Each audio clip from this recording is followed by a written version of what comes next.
प्यारे विद्यार्थियों, class 9th के अंदर जो बुक है मूवमेंट्स, उसका फर्स्ट चैप्टर है the lost child. The lost child के राइटर हैं मुल्क राज आनंद। मुल्क राज आनंद बहुत ही अच्छे लेखक हैं, जानेमान लेखक हैं। बच्चों की साइकोलॉजी के ऊपर, मनोविज्ञान के ऊपर कहानियाँ लिखते हैं। तो पहला पैराग्राफ हम डिस्कस कर चुके हैं। इसका रिवीजन करने के बाद में हम अगला पैराग्राफ पढ़ेंगे। It was the festival of spring. बसंत ऋतु का त्यौहार मनाया जाता है। कई गाँवों में मेले होते हैं, वहाँ लोग अच्छी अच्छी प्यारी प्यारी चीज़ें खरीदते हैं। फ्रॉम द विंट्री सैड्स, विंटर का मतलब होता है सर्दी का मौसम।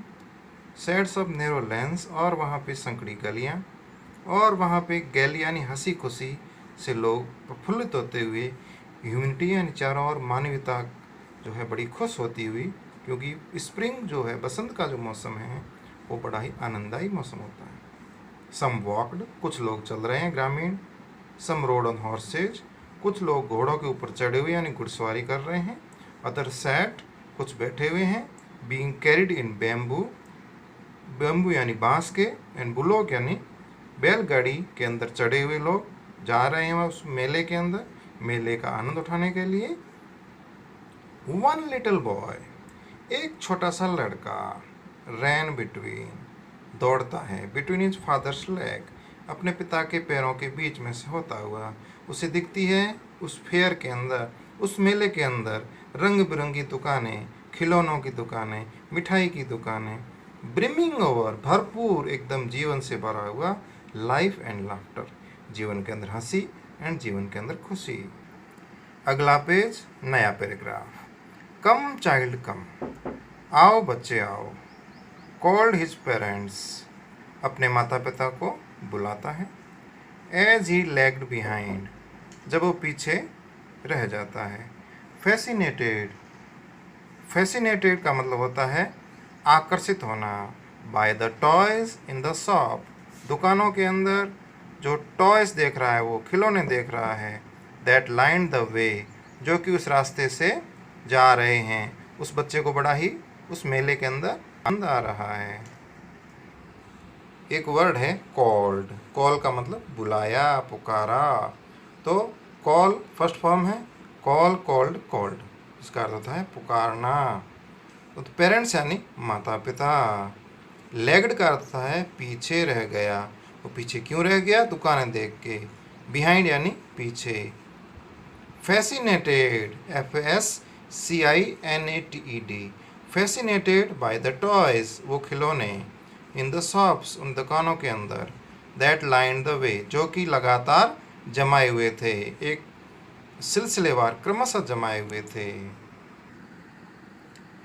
ही हर्रीड टुवर्ड्स हिज पेरेंट्स, हरी का मतलब होता है जल्दी जल्दी, टुवर्ड्स की ओर, हिज पेरेंट्स माता पिता की ओर। हिज फीट, उसके पैर।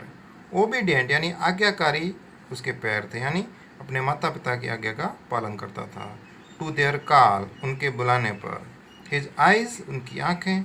Still lingering on the receding toys, अभी भी उसकी आँखें ललचा रही थी जो टॉय यानी खिलौने, रंग बिरंगे खिलौने देखकर उसका मन ललचा रहा था। As he came to where they had stopped, जहाँ वो आया वो रुके हुए थे। टू वेट फॉर हिम, उसका इंतजार कर रहे थे। माता पिता उसका इंतजार क्यों कर रहे थे? कि मेले के अंदर कहीं वो खो न जाए। He could not suppress the desire, अपने मन के अंदर दबी इच्छा को रोक नहीं पाया। इवन तो ही वेल न्यू, क्योंकि वो जानता था। The old cold stare of refuse in their eye, refusal यानी मनाही, उनकी आँखों के। पुनः जो है इसके शब्दार्थों को हम गौर करते हैं। कॉल यानी बुलाना, पुकारना।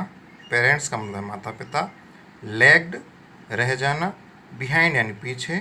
लेग्ड बिहाइंड यानी पीछे रह जाना। फैसिनेटेड, आकर्षित करना।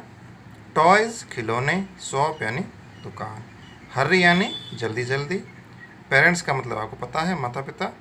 ओबीडियंट यानी आज्ञाकारी। कॉल यानी उनके बुलावे पर वो रुक जाता था। हिज आइज, उसकी आँखें उन टॉय की ओर ललचा रही थी। As he came to where they had stopped, जहाँ से वो रुके, टू वेट फॉर हिम, उसका इंतजार किया।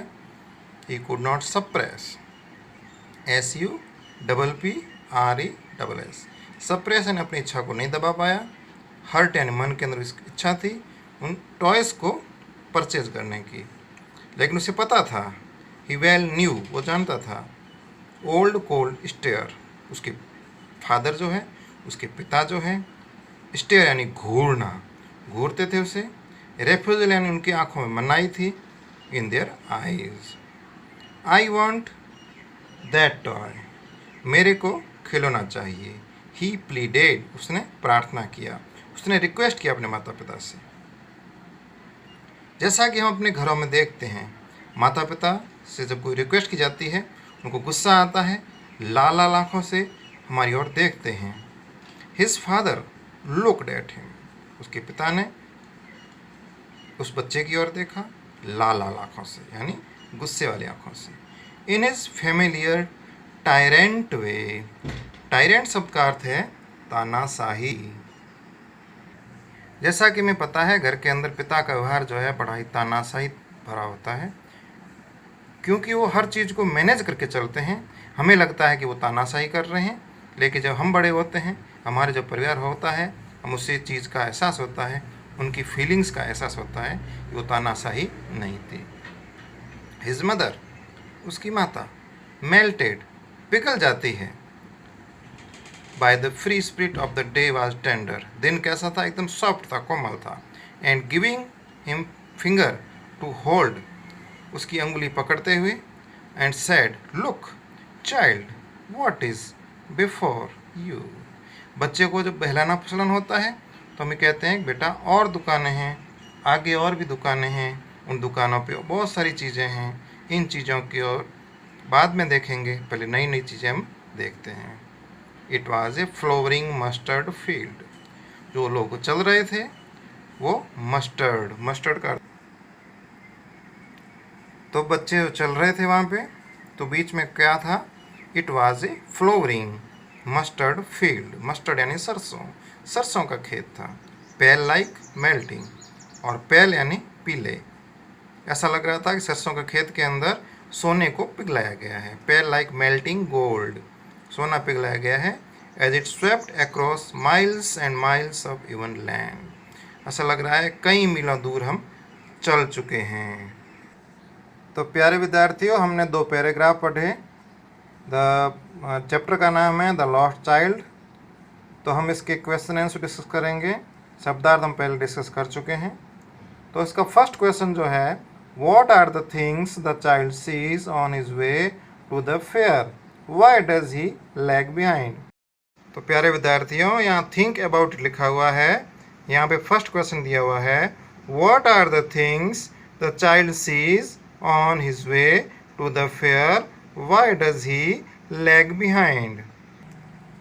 इस प्रश्न का मतलब ये है, व्हाट आर द थिंग्स, वो कौन सी वस्तुएं थी, द चाइल्ड सी, जो कि बच्चा देखता है, ऑन हिज वे, अपने रास्ते के अंदर, टू द फेयर, जब वो मेले जाता है, why does he lag behind, और वो पीछे क्यों रह जाता है, उसके पैर रुक क्यों जाते हैं, थम क्यों जाते हैं।